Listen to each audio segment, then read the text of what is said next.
I put one game on the wish list so far. You know what's on my wish list? The Drunken news. And we're back. Maestro, take it away. Talking to yourself. Yeah, I don't know, man. I don't know what I got. Oh wait, sorry. yeah. I forgot the tradition. That was almost a mistake. There was also a very, very big mistake. The doctor is in everybody. You do realize now you actually you the have to Christmas drink drink. for Justin. No, I'm not drinking for Justin. Someone else can do Pour another one out shot. for the homie. Yeah, Just a sure. little drink, a little from the cow, you know? Ball's life. Yeah, ball is life, apparently. All is life. Yeah. But Yeah. yeah. So we've got maybe 6 or 7 pieces of news this week. The first news story that we have was broken by GameSpot. For Honor requires an always online internet connection. So Ubisoft stated earlier this week, we can confirm that For Honor is an always online experience. Some elements of the progression, which is hosted online, are shared across story and multiplayer modes. Players will need to be connected to the internet at all times for Honor. The game is due to launch on the PS4, Xbox One, and PC on February 14th, 2017. A perfect Valentine's Day gift for any man in your life, women, ladies. How you doing out there? Okay. Something else. You're an engaged man. He's taking. Yeah. But hit me up. G Hines 25. Shameless plug. We don't get to bust his balls. There But it is. so That was the an easy always transition. the always online aspect of any game to me always kind of throws me for a loop a little bit. I don't know why it's necessary. I mean, I'm not. Well, especially for this game too, because they came out and said it wasn't going to be this, and then right before they're getting ready to release it, they're like, "Actually, it is." Well, like it seems very story driven. No, like it seems like a Dynasty Warriors, and then it's like, oh, if you want to play against other people online, you can do that too. That's what it kind of seemed like to me. See, I took the game from what I've seen of it as being more multiplayer driven than story driven. Oh no, don't get me for wrong. online It people, does though. look very heavily online multiplayer, but then like you can imagine the other people that you're playing could just be AI. You know, it just throws me for a loop a little bit when anytime anyone says this. It's kind of like with Titanfall 1 where it was like, you know, excuse me, multiplayer only. You always had to be online, obviously, right? And it just like it doesn't really sell it for me. It's a Are huge you red always flag. online? Am I always online? Yeah, when you're playing your PlayStation or Xbox, are you I online? can tell you right now that I am always online. It's never an issue for me. It's just when you do this, it kind of throws. It's almost that like free to play model where if you throw free to play, it gives me a little, makes me feel a little icky Like there on the must be inside. something wrong with this game. Yes, exactly. Even though there could be nothing wrong with it, Yeah. but it throws me for a loop, and I don't like it. Yeah. No, it's interesting. I mean, we were talking a little bit beforehand, off air, just about always online, and we'll transition into the next story in a second. But to me, like, it's just very interesting because obviously developers or like Xbox and PlayStation, like they want to continuously go towards something that is more online only, like a Netflix applications and stuff like that. That I think like everyone freaked out when Xbox was announced, and they're like, it's always online. Everyone's just like, well, you know, We don't you want can't do that. that. We don't want that. Blah blah blah. But now games are progressively starting this trend of being always online, and it's interesting to. It's going to be interesting to see like how these games do. Right. Well, I think the big thing about that was the Xbox One, originally it was a requirement of all games. Yeah. And yeah, so there was so that was an issue for people in rural areas that Yeah, I also don't didn't like have it. a constant connection. And I get that. Yeah. I get it. But it is the trend I mean, mobile games, it's probably kind of been the case.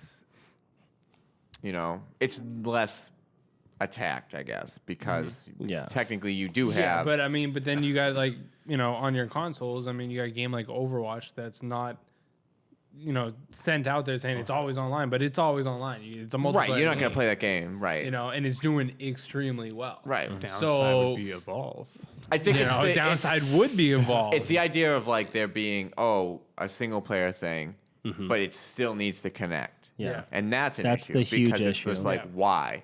You Also, know? think about how many troops overseas have Xbox Ones or PS4s or whatever they have. They don't have an internet connection. They just want games to be able to play. So I think it's always one of those things that it's not at the forefront of my brain, but it's always something like when it does come up, I'm like, oh yeah, that does suck. Because if somebody was really excited for this game and they're overseas, sorry, pal, you can't play this It's until you come also a home. data cap issue For the troops, Steve.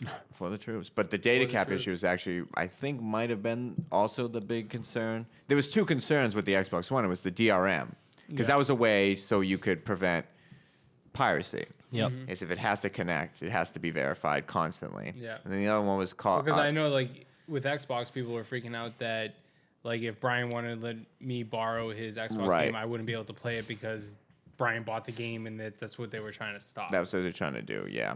Yeah. And there's also the data cap issue. A lot of places in the country, in the United States specifically, have data caps. And Yep. as we'll talk in the next story, like, you know, Well, let's talk about Yeah, the let's next Yeah, just might let's as well just just bring it smoothly up. transition into this. Why don't we do So that? Nintendo's Super Mario Run for iPhone requires a persistent internet connection at all times. So we talked a little bit about this last week, but Apple Insider broke the news that they learned that the title will require 75 megabytes of data per hour of constant involved play after the initial download, and in most cases, significantly less. So it seems like if you buy this game, there's the initial download, and then if you per hour, it's using 75 megabytes. Yeah, I'm fucked. I don't have unlimited data. Yeah. Yeah. This would cause a lot of issues for me. I would go over my Data usage. data usage pretty quickly if I'm playing Is through it this data game. or For data? one guy, it is. I say Problem. data. Data. Okay. we- Just making sure. we doing this? red, read. Red, Yeah. read, Footsies. footsies, Footsie. Blue. What? blue. Potato, potato? Yeah, tomato. I don't even know what we're talking No. about anymore. I think the biggest issue is, or the biggest question is, why? Like, why does it need? It doesn't seem like. What is it doing? Why my thought is Ghost Runs, the Toad Alley, if you will. Yeah, but that's if you choose it. Well, Takes yeah, I us know, like but a- But it's playing. in But the it's game, so always downloading in the background, maybe, or and then uploading your scores to your friends as well. That's dumb. But 75 megs is kind of high to do that So kind I of wonder shit. if you're not friends with a lot of people, if you're If Maybe you can that's save, why if you it can says save, significantly your less. data, you can save. But a lot less. 75 like megs that. is a lot for ghost data. It shouldn't be. I mean, It shouldn't be always online, anyways. it No. shouldn't. I agree. But it is. It is, and it's $10. It is $10. $10 plus all your data. Well, Yeah. he doesn't I'm matter to him. unlimited, so I He's don't only give a yeah. fuck. This, Yeah, it this doesn't guy. matter to you, but No. Yeah, you don't us give a peasants shit. over here. Us peasants Yeah. on data plans, we're kind of fucked. Yep. Yeah, I mean, I think we hit the nail on the head with For Honor earlier, Yeah. and now with Super Mario Run. There's lots of downsides to having always online. Yep. I agree. So I would avoid that. But in other Nintendo news, Miyamoto teases more Pikmin and Star Fox games. So Nintendo's been pretty busy as of late. They went on Jimmy Fallon last week. We talked Crush about it. that. They showed off Super Mario Run. Miyamoto did. And then the Breath of the Wild. Nintendo the Switch, the Breath of the Wild. Miyamoto was playing guitar, yada yada. Quite crushed it. There was a lot of Nintendo's been on the up lately, Yeah. and so Miyamoto sat down for a 30-minute Q&A session with journalist Kate Lindendahl from Gamer Rant recently, and he's quoted, or at least through his translator, as saying he always wanted Fox McCloud to be a bit more popular than he is, as well as Pikmin. And then Miyamoto gave a glimpse of hope regarding a new Star Fox game and Pikmin titles by saying that he thinks that the game will have, or that he will have to put, quote, more energy into the franchises and the main characters in the future. I don't necessarily know if that necessarily translates to, hey, there's new games coming, or maybe to push them for... He seems kind of set on making them as big or bigger. So Than they I'm are. guessing he wants to do more games. So I think, me personally, I don't think you do that with new games starring them. I think that you do that with games featuring them. I think that you do a Smash Brothers, you introduce them in Mario Kart to make them a more household name. I mean, And then he's you- done Pikmin Yeah. and stuff. I mean, they've both been staples Huge in of Super Smash. of Smash. I mean, I agree, but you have to remember, like Smash Brothers sells way better than any Pikmin or Star Fox game, right? So you do the sells same better than thing. a lot Because of of other games. Mario and Technically, it Link. probably sells better than most Zelda games. Exact. That's what I'm But, saying. You throw them in Mario Kart as well, get them more established, then you can do something. Olimar can't drive. I mean, I don't know. I think you just have to make a defining game for it, and then it becomes established. Like you get that top tier. I mean, you could. I mean, I don't understand. I think Star Fox is pretty well. Star Fox is not established because they had Star Fox 64, And then they which went is to just Adventures. like was. And then it was just the N64 game Yeah. at the early life cycle of that console, and then we didn't get a sequel to that until fucking what 5 years later or something like that.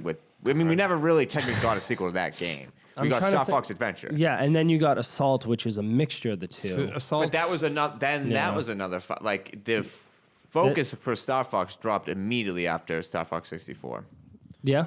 I Like, mean, if it they wanted wasn't- to be bigger, I mean, the new game. Or you have to do Isn't what you doing did. it. It has to be like something like you did with Metroid. Like, oh, Metroid was a big Super Nintendo hit, but then boom, you got Prime. Like after a what, 10-year almost. What, Metroid Prime 1? Yeah, Or from Metroid Prime. from Super Metroid? Yeah. to Metroid Metroid Prime. It's about 8 years. Yeah. So that's a game that people thought would never have done the transition to 3D. So like that game was Nailed kind it. of dead, and then they brought it back, and then that brought that up, to where they it gotta is, do where something where it's similar. acclaimed now. Like that game is And then Prime critically crushed it. acclaimed and earns a lot of respect. Whereas, You got to come out with a respectable game for us to respect your character. yeah, Agreed. and Yeah. just like that one New Star game that Fox makes does suck. I agree to that. Yeah. Just So that- make a better game. That's it. that one game that just makes it all clicks. Makes Yeah. sense You know, to me, like- Steve. Makes sense to me. There we go. But We're the on new the same Pikmin on the page. Switch might. I think Pikmin on the Might work. Switch could be. Pikmin I Switch don't is know. running I say, hot. I Star say, Fox I might say, with Pikmin, you give it a break because it's been. You've got 1, 2, and then 3. No, I think you got to go full steam ahead. Pikmin they're- bandwagon. I don't know. I feel like They're not with terrible games. No, they're not terrible games. I'm not saying that at all. But what I mean, I'm it took saying forever is, to get 3. well, yeah, but it's what is revolutionary between 1 and 3? There's nothing. A gamepad. Yeah, whatever. That's what I'm saying. Like, you know what I mean? If you're gonna use the example of going from 2D Metroid to 3D Metroid, what are you gonna do with Pikmin? And again, I'm not saying like you need to come up with this on the spot now, but I feel like if you give it some time to breathe and then come back with a strong Pikmin title, then you're doing it right. I mean, I can agree, but my thought too is it's also a series that since they were so far between, it wasn't a series that evolved quickly enough. Like if it made incremental changes, you Changes. could get to a point. Like if they did a game every console or every couple of years, then maybe you get to a point where you finally refined it to where you have this game that everything comes together. You start releasing in game. We got 2 on GameCube, very far apart, and then we got a launch and then the end of we the got year. finally, Yeah. Wii U, and then the problem with the Wii U one was it technically was a Wii game that they basically just ported over, adjusted, like it wasn't for the Yeah. system originally, and like if you maybe now with the lag in the Wii U games in general, like where they completely Nintendo's just said fuck that system, that maybe they've devoted a lot of time to picking The up those Switch. games, working on them, so that maybe mid-cycle the Switch, there's this like really polished. I mean, don't get me wrong. I would love to see. I mean, I played Pikmin 1. I haven't played 1 since. Yeah, But I would love to see that. I'd love to see any franchise really do well. But I just don't. I don't see it in the cards in the near future for Pikmin. I think that Star Fox missed the mark on Star Fox Zero. Right. But then again, you can pick up the cards on that because it's been a while since we've actually had a good Star Fox game. Like Pikmin, I feel like are good games in general, but I feel like they're not really. They're not. They're cranking out the same game with minor tweaks. Like you need something to like really make it jump off the page. maybe he just to needs to me figure at out least. what that thing about that franchise makes it, like what's going to make it Next level. the next level. No, that He's got makes- something Or there. maybe there's just characters like Zelda and Link and Mario that do really, really well, and you make them super popular. And then maybe there's characters in games that just aren't ever do going to it. be able to Right, be no, there. I absolutely agree with But that. they still are good games that have their niche, so you shouldn't try to overextend to try to make them that. Right. Listen So- to the Bootless Wanda. No, He I knows what he's agree. talking But that the about. problem too is making like fucking you don't perfect want sense then right now. like you shouldn't. My issue with that is well, don't neglect those because that's how yeah. those. I mean, especially for the smaller ones, because then it's like, well, that's how those just disappear. But make sure that your core I think the audience perfect. I is- think the perfect thing to mix the both of what you were saying is look at Little Mac. Little Mac was awesome, Came back. and then he came back Right. on Wii, and then he was introduced in Smash Brothers. Everyone loves Little Mac. I mean, I'm a huge Punch I Out think fan. what you're saying is we need a new Punch Out on the Switch. Anthony, don't give me a boner, man. Yeah. All right. Anyways, the next piece of news that we have: the Wii U version of Yooka-Laylee is canceled at the last minute. So the latest trailer for Yooka-Laylee is the first one to not show the Wii U logo at the end. So when this Banjo-Kazooie inspired game racked up over £2 million on Kickstarter back in 2015, it promised the game for Windows, Mac, Linux, Xbox One, PS4, and the Wii U. Earlier this week, the game had locked down a date of April 11, 2017, which I'm fucking excited for because I love Banjo-Kazooie. This game looks great, just the same Does thing. look, yeah. Yeah, it looks great. So a Kickstarter update for the game cites, quote, unforeseen technical issues that unfortunately mean it is impossible for us to release the game on the Wii U as initially planned, end quote. No fucking shit. Make it for the Switch. That's the thought. Yeah. That's So kind of- Kickstarter backers will be able to transfer their Wii U order to any other platform at no charge, or they can email the developers for a full refund if you don't have any other console. So if you only own a Wii U and you really wanted this game, they'll give you your full money back. They also will be able to. They will also be able to wait for a newly announced Nintendo Switch version of the game, details which will be announced in 2017. You got to imagine the Nintendo news where January 13th, Yeah. the Nintendo Switch is going to have basically a Nintendo Direct where they're going to be like, this is what it is. Here's all the prices. Here are all the games for it. Yep. You got to imagine Yooka-Laylee shows up there. I would think. Let's hope so. I'm really excited. I love this game. I hope that it's on every platform that you can possibly get it on because I want it to do really well. Yeah, that's really all I have to say about that. Yeah, buy it, Yeah, fucking buy it. bitch. Is that it for the Nintendo news? Yeah. Because I got to slip one in. Oh, you before. slipping? Holy shit. What are you slipping in? Wow. So there was a Nintendo files multiple Nintendo Switch patents. So there's a Oh, little yeah, interesting tidbits in this. I saw that. Yeah. Go So on. a couple things contained in this patent. Touchscreen. Yep. Like that was rumored, but that seems like it's going to happen. IR sensor in right Joy-Con, NFC in right Joy-Con, shoulder buttons on Joy-Cons where they attach to the Switch, gyro motion in both the main device and both of the Joy-Con controllers. So Okay. That's interesting.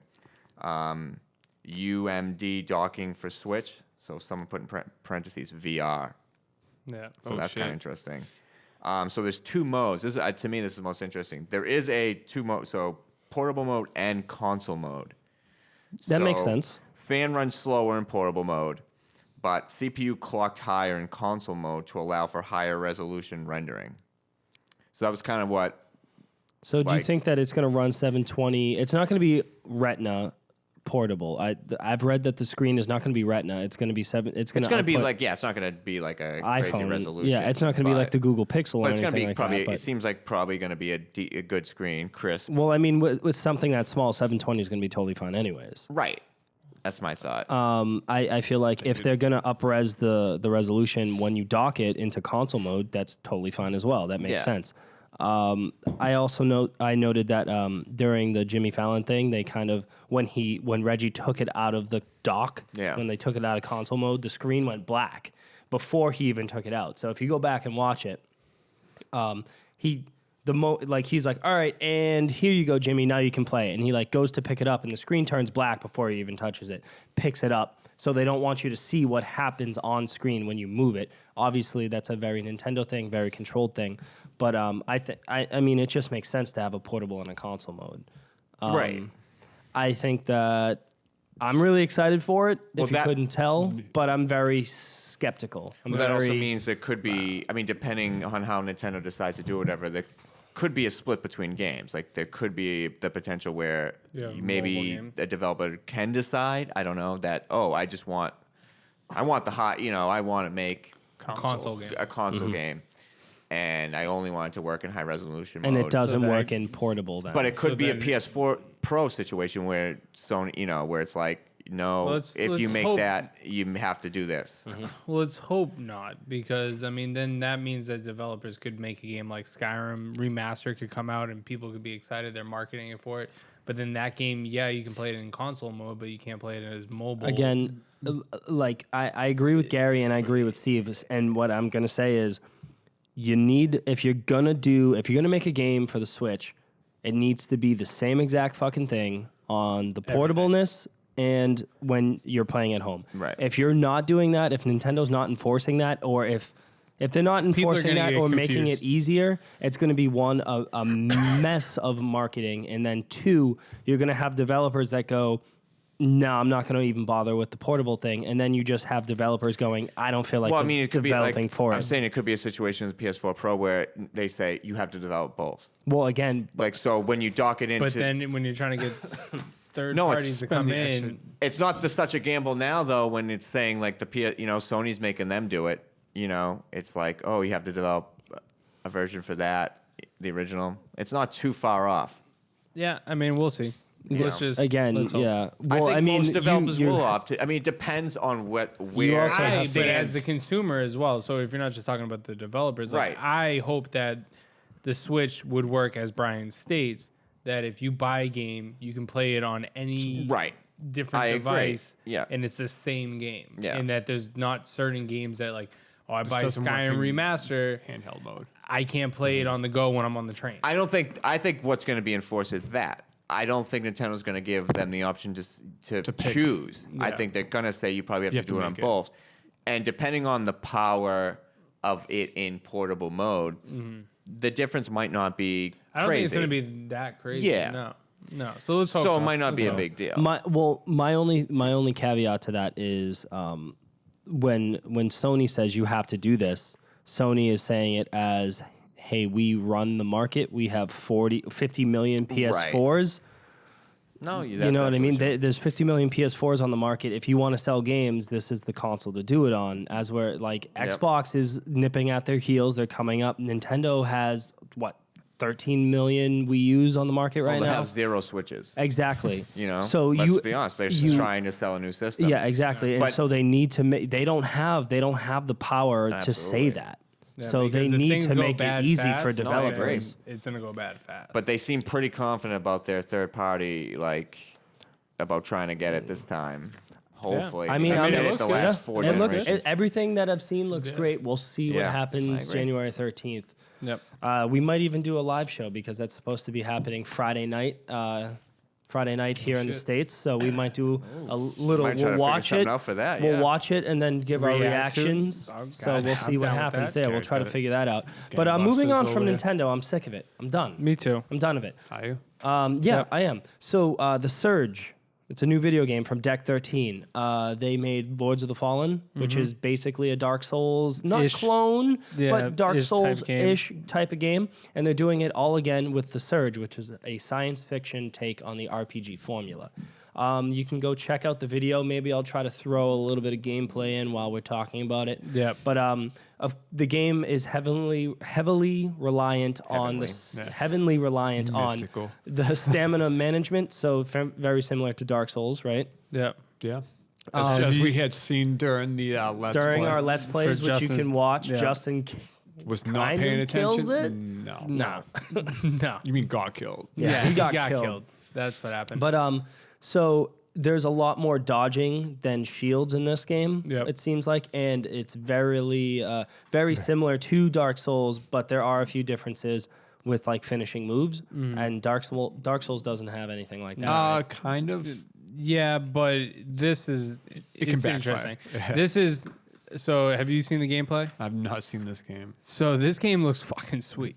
So like I saw gameplay of it. I'm like, what the fuck is this? So it literally looks like Dark Souls meets Dead Space, right? yeah, like it's a sci-fi like Mass Effect like that's what it looks like. Yeah. But like the Unforgiven. guy is, so the character in the gameplay is progressing through the mission or whatever, and it's laid out like Dark Souls, but you're on a different planet or whatever it may be. It's very sci-fi orientated, and then there's major boss battles, and it's literally Dark Souls that's just sci-fi In space, pretty much. in space. Yeah. If you guys can hear that, that's Gary's erection. So, Yep. Coming through the table right now. yep.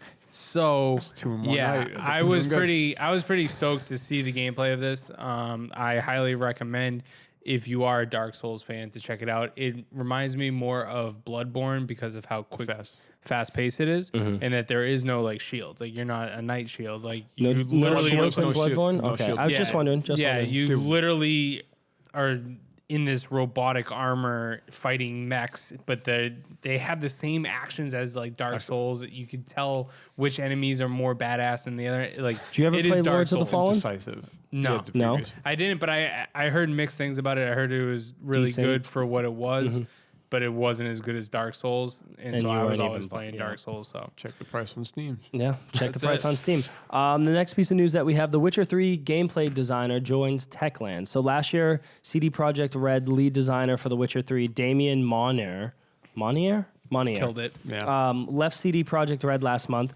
Many gamers were anxious to learn where he would land. The question has now been answered with Monnier joining Dying Light developer Techland, broken by GameRant.com.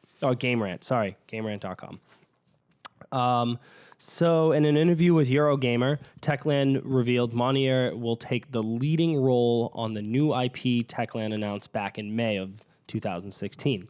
The game is to set in an open world fantasy. It's supposed to be an RPG-esque type of game. And undoubtedly, it'll be well served with the lead designer of The Witcher 3, obviously. I'm sure. Basically. Obviously. Obviously. So Techland shared a brief statement about Monnier joining the team. Quote, as a whole, we're extremely excited to welcome all of the recent additions to the Techland family. We've got really big ambitions for our next internally developed game, so people with ingenious ideas as well as the skill and knowledge to bring them to life are absolutely essential. Techland, Dying Light is one of those games that flew under the radar for me, and everyone I've ever talked about only has amazing things to say about the game. Yeah. And it's one of those games where when there's a lull and when I have enough time, I want to at least give it a try. It's like the price is right for that game. Yeah. For me. When I'm looking at it. Yes, I'm looking at it Steam. Yeah. Yes. But But, once I've it- also been looking at it on like Xbox and Yeah. everything. But I believe it came out at a time where I was like pretty sick of zombie games. It came out January of 2016 or Not or 15. It must have been 15. Not gonna be 60 with the price. Yeah, maybe. I think Anyways, 15. so it came out in January, and it was a perfect time because it was after the holiday rush. No one really had anything to do. It was so well timed because it sold really well maybe on it the was charts as well. And there was nothing to play during that month. I think there wasn't anything until really March of that year. So people ate it up because they needed something else to play, and it did really well. And I'm happy for Techland because the game seems really cool. So maybe I'll go back and play it one day. But this new IP sounds really great as well. yeah, I mean, I've wanted to play Dying Light, so I mean, I'm all for Are it. you googling the release date? Yeah. You got anything? 2015. 2015 January or January. Yeah. So 2 years. All right, cool. 2 years. But the last piece of news that we have is about Doom 4. So the story of Doom 4 is one that has been mostly not told yet. For years, id Software toiled away at the next Doom game while simultaneously working on Rage. Eventually, the project was scrapped for another project, Doom's of 2016. Titled Doom. Yeah. So, courtesy of the video game documentary series No Clip, which is run by Danny O'Dwyer, you should definitely go check out all of his work and all of his previous work at GameSpot. I'm a huge fan of his. A lot of the stuff that he does, I try to watch as often as possible. But the designer Kevin Cloud of Doom 4 the person responsible for many of Doom 4's direction decisions, admitted that the game ended up feeling too much like a Call of Duty game. Quote, "We had explored a direction that got to a certain point where we felt like this wasn't really capturing what we felt was going to be a next strong Doom and what fans wanted from us." The producer, Marty Stratton, elaborated by saying, "It was a lot more cinematic, a lot more story to it. There were a lot more characters around you, and that you were that were the throughout the course of the gameplay." That's the quote. Yeah. It was totally new. You were taking cover and popping up and shooting enemies. The demons looked a lot different. It took a while to get into the actuality of fighting demons. You were kind of fighting a lot more zombie-type creatures earlier in the game.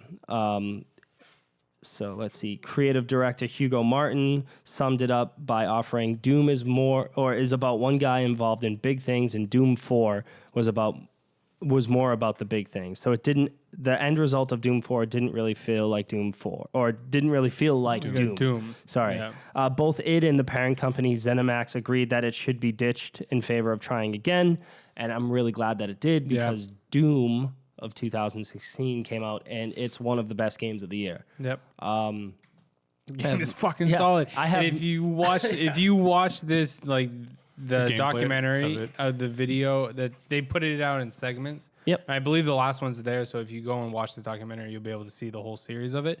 And they take you through the whole process, but like these guys get it, right? So like they actually, and kudos to them for creating this game, knowing, you know what? Up. We fucked this up, and if we released Doom 4, we might not be able to release a Doom 5, right? Because the direction that this game is going into is not the direction that created Doom or made Doom what it was. The new Doom of 2016 was the right direction. Game was fucking badass. I love that game. That is one of my favorite games. Like Brian said, it's probably one of the better games of 2016. And this documentary is really good. I highly recommend it. It takes you all through just the early goings of creating Doom 4. The music behind Doom is all about the music. Surprisingly. Yeah. Like, you don't think Doom music, but it is. It really is. And just how the actual Doom 2016 came to be, and it makes me really appreciate that game now, because they get it. They get what's going on with Doom. They get what makes Doom. So moving forward to hopefully 2018, 2019 Doom, whenever that comes out, it's going to continue on with the same direction. And I hope they call it Doom 2. I hope that they go back and they're just like, this is Doom 2. This is what it is now. Yeah. It's a new series starts. Yeah, it's just a reboot, and I'd love that. But really, really well done. But I highly recommend it. It's really well put together. And it's a great behind the scenes. Yeah. So definitely go check that out. And that's going to be it for the Drunken News this week. We're going to take a quick break, come back with what we're doing on the site, our Twitter handles, and all that jazz. Stay tuned.